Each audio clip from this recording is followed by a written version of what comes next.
Merci François. Bonjour à tous. Donc, je suis ravi aussi d'intervenir à ces entretiens du web journalisme. Donc moi, je vais centrer aussi mon intervention sur le groupe Québecor au Canada. Bonjour la France, bonjour Metz. Donc pourquoi on a souhaité parler de Québecor en particulier? Ce qu'il faut savoir, c'est que l'information en ligne au Canada est beaucoup plus centrée sur les groupes traditionnels de presse, principalement donc, le groupe Québecor, le groupe GESCA, et c'est eux qui ont la majeure partie de l'audience sur Internet. Ils ont réussi à développer une offre très importante. Pour Québecor, par exemple, on peut compter environ 300-350 sites Internet différents qui sont la propriété du groupe Québecor, qui sont soit de l'information générale, notamment dans le portail central Canoë, ou de l'information spécialisée, du divertissement, ou de l'information ultra locale, donc dans des petites villes de quelques milliers d'habitants dans le Québec.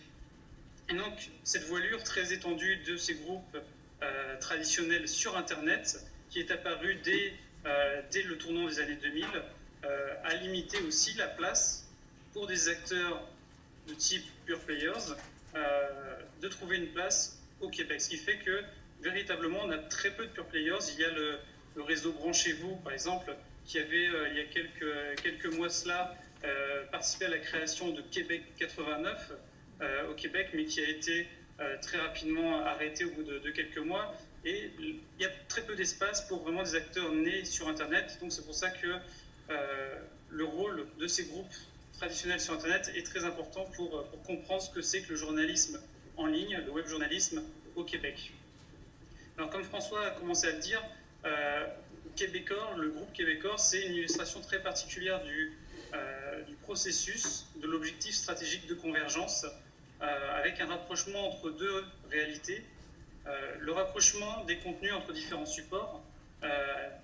Je passe là-dessus, vous en avez beaucoup parlé, notamment dans les ateliers, dans les conférences d'hier normalement, mais donc ce rapprochement des contenus entre les différents supports, mais aussi le rapprochement entre des entreprises différentes de presse.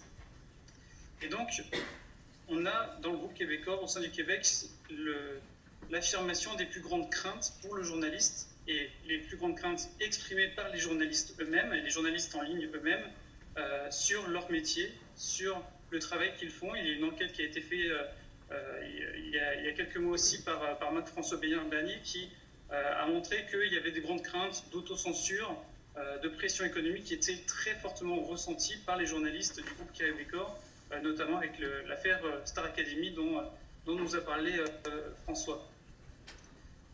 Donc moi, ce que je vais me concentrer un peu dans les quelques minutes qui me restent, c'est sur la production du contenu d'information au sein du groupe Québecor et sur le rôle nouveau de l'agence Québecor Media Incorporated, donc l'agence QMI. Il faut savoir, c'est que cette agence a été mise en place au milieu de l'année 2009 et elle se développe en deux temps. Elle s'est développée tout d'abord comme véritablement aussi un outil de convergence. C'était un portail dont le but central, le but premier, était de mettre en commun toutes les productions du groupe, toutes les productions de journalistes du groupe, et permettre la reproduction de ces contenus dans tous les autres médias, sites internet, télévision, qui sont la propriété du groupe. Elle a assuré aussi un rôle de retraitement, notamment de traduction, puisqu'on est sur un marché principalement francophone, mais aussi anglophone, puisque le groupe Québecor s'est développé au-delà du Québec. Et ce qu'il faut voir, c'est que déjà, cette mise en place a donné une force de frappe très importante à Québecor. C'est-à-dire que de mettre en commun l'information de 300 sites d'information, c'est quand même assez énorme. Mais ça, c'est que la première étape. C'est-à-dire que la première étape de QMI, c'était de partir des productions des journalistes qui étaient dans chaque titre pour les mettre en commun et autoriser sans défraiement supplémentaire, sans paiement supplémentaire pour les journalistes, la réutilisation de leurs articles dans toutes les publications.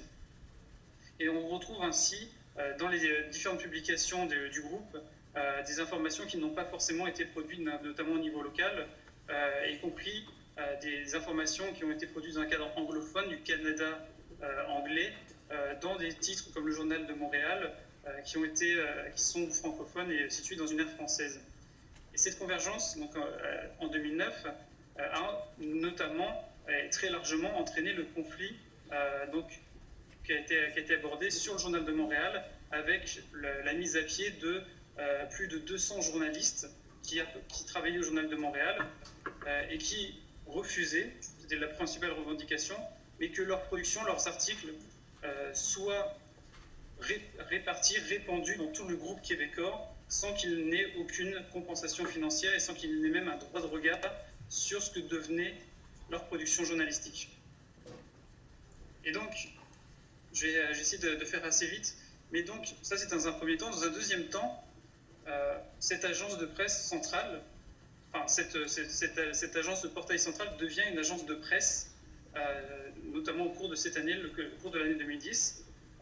Elle commence à embaucher quelques journalistes, ou en tout cas, ou sinon à récupérer des journalistes du groupe pour les mettre à un usage central de production. Mais surtout, elle commence à concurrencer aussi le travail d'agences de presse qui existent déjà. Au Canada, on a recours aux agences Reuters, AFP, mais aussi on a donc l'agence La Presse canadienne, qui est une agence coopérative qui existe depuis plus de 90 ans. Et aujourd'hui, QMI, donc l'agence de presse qui est interne au groupe québécois, devient un concurrent direct, frontal, de cette agence de presse qui était une coopérative, à la fois dans la production interne, c'est-à-dire que le groupe québécois n'a plus recours, n'est plus abonné aux dépêches de la presse canadienne, mais en plus commence à vendre ces dépêches qu'il produit en interne, qu'il produit en mettant en commun tous les journalistes. Il commence à les vendre, ce groupe, à l'extérieur, et donc véritablement à s'imposer comme véritablement un travail d'agence de presse vers l'extérieur.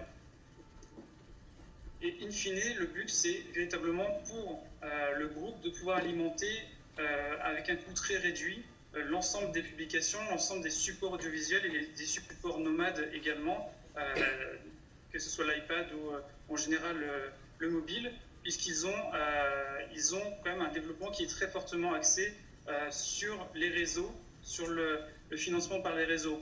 Pour vous donner quand même quelques ordres d'idées chiffrés, le groupe québécois, c'est sur l'année 2009 environ 3,5 milliards de dollars de chiffre d'affaires.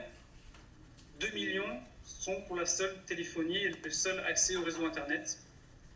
Et seulement 1 milliard correspond au contenu d'information, à la télévision, bref, à tout ce qui recouvre une activité journalistique ou des activités de divertissement. Ça, c'est pour le chiffre d'affaires. En termes de revenus, 4/5 du revenu, c'est-à-dire 1 milliard du revenu net du groupe québécois, est fondé sur l'accès au réseau, sur la téléphonie, sur Internet. Donc l'activité des journalistes, elle est aussi très fortement posée là-dessus, dans le sens où, pour un groupe québécois aussi important, l'activité des journalistes n'est véritablement plus la priorité, n'est vraiment plus la préoccupation, et donc ça favorise encore plus les conflits de travail et le ressenti pour les journalistes qui travaillent dans le groupe québécois de pression économique, notamment liée à la convergence. Alors, vu qu'on a déjà utilisé le temps qui nous était imparti, j'ai juste terminé sur l'analyse qu'on peut porter du groupe québécois et que je vais essayer de faire dans les 2, voire un peu plus prochaines années de thèse qui me restent à accomplir. Moi, le but de mes recherches est de voir justement comment ces processus de convergence et de réutilisation des contenus sont structurants pour un groupe médiatique, comment ils structurent l'audience notamment, quels sont les rapports qui sont permis avec le public ou qui sont visés avec le public, quand on utilise un même contenu qui ressemble à une dépêche dans 400 sites internet, sans différenciation ou avec seulement une traduction français-anglais. Et ensuite voir quels peuvent être les rôles des journalistes et du travail journalistique de l'information dans un pareil groupe où les difficultés économiques du journalisme étant ce qu'elles sont aujourd'hui, on a de plus en plus de difficultés à imaginer que le journalisme continue à être financé, soutenu par le groupe québécois, dans le sens où ce n'est vraiment plus, depuis quelques années, la priorité qui est exprimée par ses dirigeants. Donc le but, véritablement, dans mes recherches, ça va être d'analyser ça et de voir quelles sont les conséquences pour le travail quotidien des journalistes et pour l'information qui est produite dans ce cadre-là. Et juste pour information aussi, puisque François soulignait que j'étais aussi à Rennes 1, mon but aussi, c'est d'analyser Québécois au Québec, mais c'est aussi de regarder à une échelle un peu plus réduite, mais quels peuvent être les comportements aussi dans le groupe, notamment Ouest France, puisque je travaille aussi sur le Grand Ouest français. Donc ce sont mes problématiques de recherche, mais je laisse la parole à notre animateur pour continuer la suite de cette conférence. Merci beaucoup de nous avoir écoutés.